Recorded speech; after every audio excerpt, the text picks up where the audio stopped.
Hello বন্ধুরা, নমস্কার। আজকে আবার একটা দারুণ স্বাদের রেসিপি নিয়ে চলে এসেছি। আশা করছি আজকের রেসিপিটা তোমাদের খুবই ভালো লাগবে। ভালো লাগলে অবশ্যই লাইক কমেন্ট শেয়ার করবে। আর যে সকল বন্ধুরা এখন আমার চ্যানেলটাকে সাবস্ক্রাইব করেনি অবশ্যই সাবস্ক্রাইব করে দিদিটাকে একটু সাপোর্ট করো। আজকে কিন্তু আমি একটা মাছের রেসিপি নিয়ে চলে এসেছি, যেটা খেতে কিন্তু খুবই অসাধারণ লাগে। দেখো, এখানে কিন্তু আমি চারা পোনা মাছ নিয়ে নিয়েছি, আর এখানে আলু, সর্ষের ডাঁটা, টমেটোটা কেটে নিয়েছি। আজকে কিন্তু এই চারা পোনা মাছের হালকা পাতলা ঝোল বানিয়ে দেখাবো, যেটা কিন্তু খেতে গরমকালে খুবই অসাধারণ লাগে। তাহলে চলো আজকের রেসিপিটা শুরু করা যাক। আমি কিন্তু উনুনটা ধরিয়ে কড়া বসিয়ে দিয়েছি, কড়াইতে কিন্তু সর্ষের তেলও দিয়ে দিয়েছি। এবার তেলটাকে আমি নেড়ে নেব। তেলটা কিন্তু আমার গরম হয়ে এসেছে, তেলটা কিন্তু ভালোই গরম হয়ে গেছে। এবারে কিন্তু আমি নুন হলুদ মাখানো মাছটাকে দিয়ে দেব।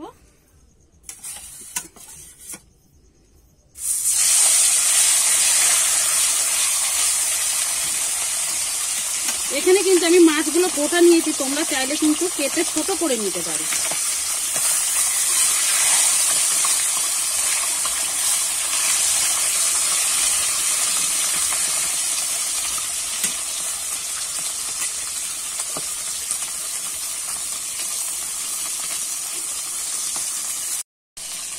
মাছটা কিন্তু এবারে আমি উল্টে দেব।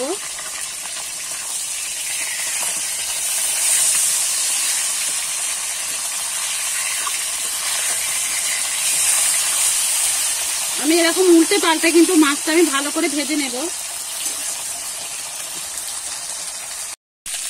দেখো, মাছগুলো কিন্তু আমি খুব ভালো করে ভেজে নিয়েছি। এবারে কিন্তু তুলে নেব।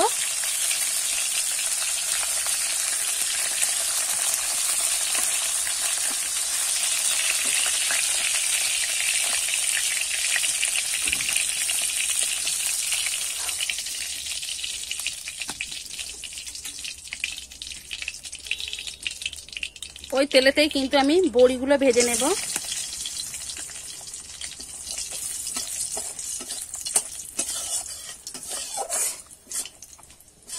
বড়িটা আমি একটু লাল করে ভেজে নেব।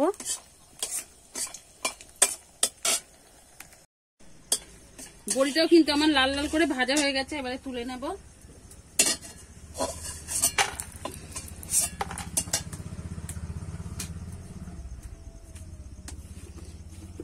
এবারে কিন্তু ধুয়ে কেটে আলুটা আমি দিয়ে দেব।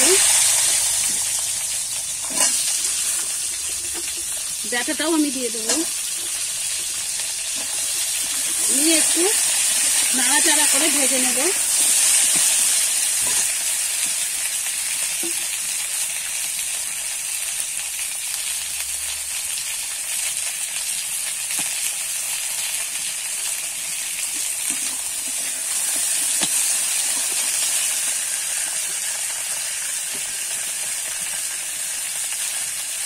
আমি অল্প একটু হলুদ দিয়ে লবণ দিয়ে দেব।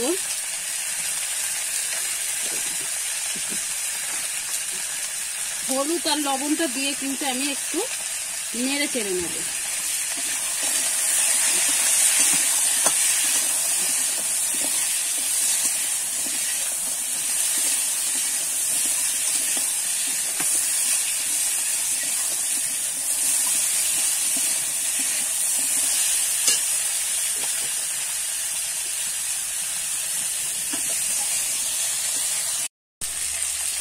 দেখো, আমি কিন্তু হালকা করে ভেজে নিয়েছি, আর ভাজবো না। এবারে কিন্তু আমি একটু জল দিয়ে দেবো।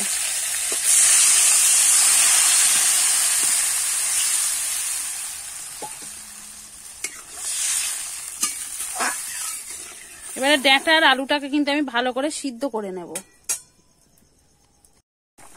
এখানে কিন্তু সর্ষের ডাঁটা আর আলুটা কিন্তু খুব ভালো করে সিদ্ধ হয়ে গেছে। এবারে কিন্তু আমি নামিয়ে নেব।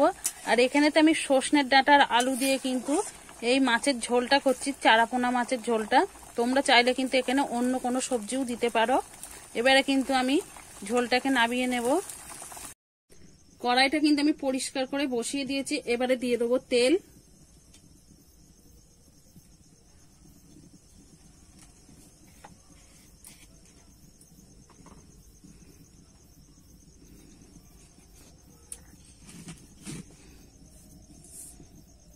সর্ষের তেল তো গরম হয়ে এসেছে, এবারে দিয়ে দেবো 5 ফোড়ন।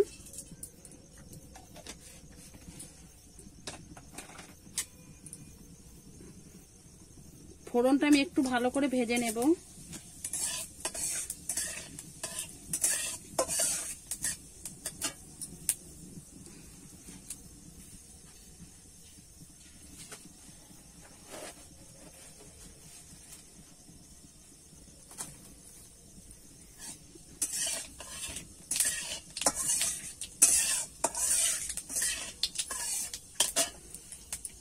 ফোড়নটা কিন্তু ভাজা হয়ে গেছে, এবারে কেটে রাখা টমেটোটা দিয়ে দেবো।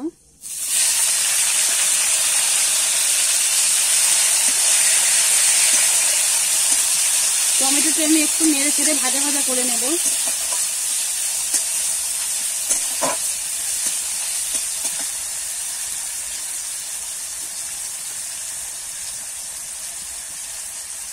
এবারে স্বাদ মতো লবণটা দিয়ে দেবো।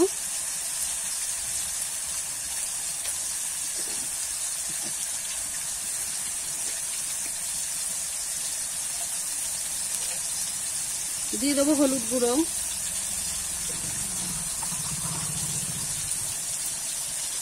আর এখানে আছে আমার মশলাটা বাটা, এখানে আছে ধনে, জিরে আর আদা বাটা আর লঙ্কা বাটা, সেটাও কিন্তু আমি দিয়ে দেবো।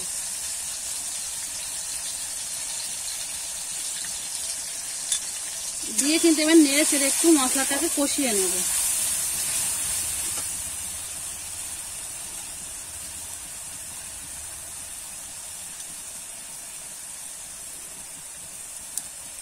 আমি মশলার বাটি ধোয়া জলটা দিয়ে দেবো।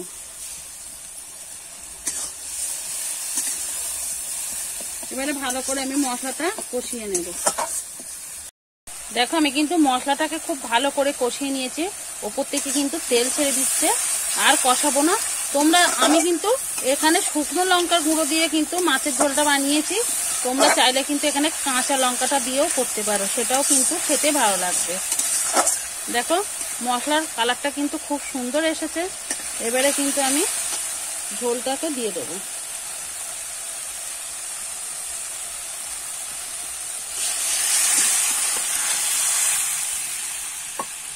দিয়ে কিন্তু আমি ভালো করে এবারে নেড়ে চেড়ে নেব।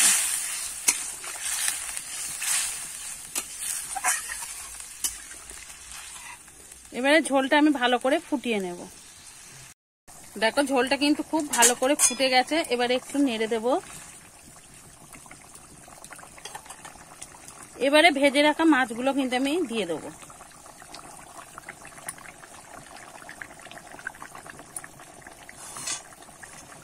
দিয়ে বড়িগুলোও দিয়ে দেব। এবারে একটু নাড়িয়ে দেব।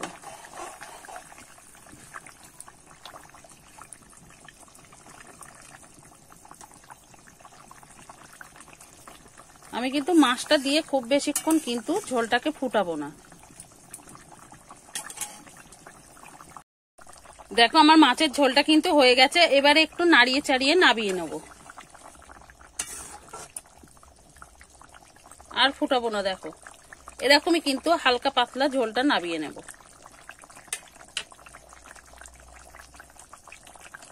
দেখুন বন্ধুরা, মাছের ঝোলটা কিন্তু একটা পাত্রে আমি নাবিয়ে নিয়েছি, পরিবেশন করার জন্য একদম রেডি। একবার হলো বাড়িতে এইভাবে বানিয়ে খেয়ে দেখো, এই গরমকালে কিন্তু এইভাবে মাছের ঝোলটা করলে খেতে অসাধারণ লাগে, আর শরীরের পক্ষেও কিন্তু খুব উপকারী। দেখে কিন্তু তোমরা বুঝতে পারছো কতটা সুন্দর হয়েছে, আর খেতেও কিন্তু বন্ধুরা খুবই ভালো লাগবে গরম ভাতের সঙ্গে। একবার হলো বাড়িতে ঝটপট বানিয়ে নাও রুই মাছের হালকা পাতলা ঝোলটা। দেখো দেখতে কিন্তু খুবই অসাধারণ হয়েছে, খেতেও কিন্তু বন্ধুরা খুবই ভালো লাগে। একবার হলেও এইভাবে বাড়িতে বানিয়ে খেয়ে দেখো, খেতে কিন্তু অসাধারণ লাগে। আর আজকের রেসিপিটা কেমন লেগেছে অবশ্যই কিন্তু কমেন্ট করে তোমরা জানাবে। আশা করছি আজকের রেসিপিটা তোমাদের খুবই ভালো লেগেছে। তাহলে আজকের মতো এখানেই রাখছি, আবার নতুন কোনো রেসিপির সঙ্গে দেখা হবে। ততক্ষণে ভালো থেকো, সুস্থ থেকো, সাবধানে থেকো। অবশ্যই বাড়িতে বানিয়ে একবার খেয়ে দেখতে পারো।